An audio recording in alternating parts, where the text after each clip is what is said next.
En la arena sangrienta de los anfiteatros romanos, un espectáculo macabro se desarrollaba más allá de la lucha de gladiadores. Tras el veredicto final, la yugula, que condenaba al gladiador caído a la muerte por degollación, se desencadenaba una escena grotesca. Una multitud se abalanzaba sobre el cuerpo aún tibio, bebiendo de su sangre. Esta práctica, lejos de ser una leyenda oscura, está documentada por varios autores de la época, revelando una creencia médica profundamente arraigada en la antigua Roma.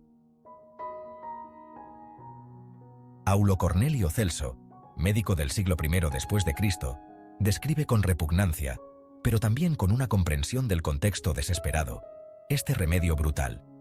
En su obra, relata cómo algunos epilépticos, aquejados por el morbus comitialis, la epilepsia, llamada así por la interrupción que causaba en las asambleas públicas, bebían la sangre caliente de los gladiadores recién ejecutados, creyendo que se curarían.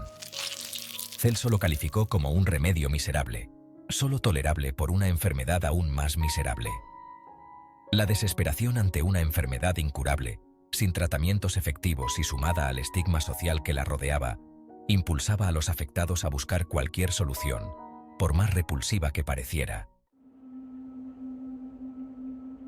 ¿Cuál era la razón de esta creencia? Se creía que la sangre contenía la esencia vital de la persona. Los gladiadores, símbolos de fuerza, valentía y virilidad, eran considerados portadores de estas cualidades, que se transferirían a quien consumiera su sangre.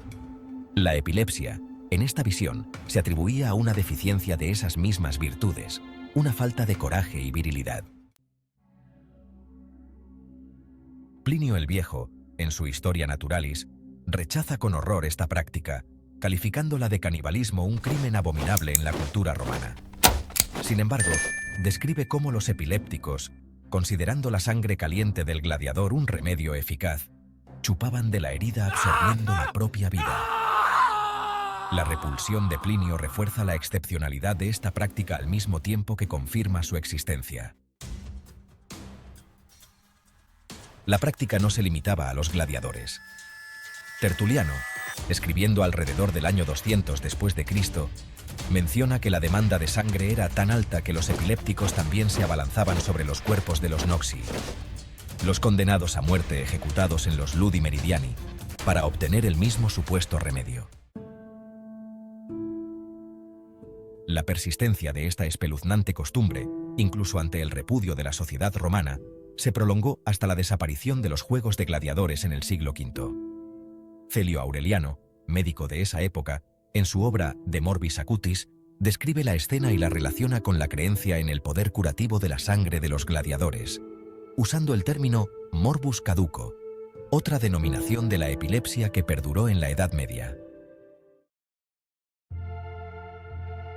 En resumen, la imagen de los vampiros de los anfiteatros romanos, aunque evocadora de la ficción, se basa en relatos históricos que describen la práctica de beber sangre de gladiadores por parte de epilépticos romanos, impulsados por la desesperación ante una enfermedad incurable y la creencia en el poder curativo de la esencia vital contenida en la sangre de los poderosos gladiadores.